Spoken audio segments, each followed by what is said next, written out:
I think the backdrop of big picture, what the challenges are in the world, a little bit on this, this infrastructure is coming in place.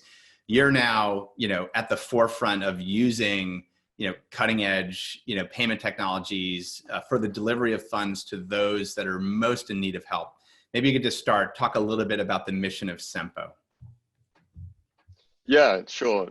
From our firsthand experience, we've found that cash is the most empowering thing in the world. When you think of NGOs distributing like humanitarian assistance or development, a lot of what is done today is actually just giving people goods and services. Mm-hmm. But what we're seeing in the industry and what we've seen over the last decade is that slowly NGOs are starting to give more cash, and that's because it's more empowering, it's more transparent for donors, and it's ultimately more effective for everyone.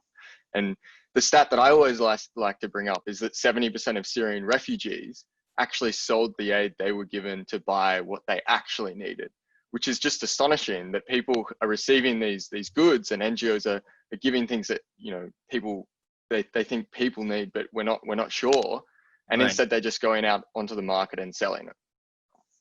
And that's why we got into it, to help NGOs distribute money effectively.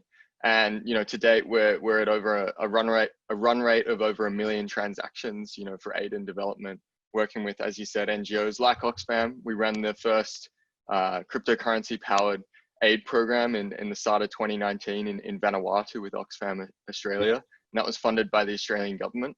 We've done projects with the Red Cross and Mercy Corps, and I think what we're trying to do is really focus on these application layer products. How do we help these people who don't have access to financial services today?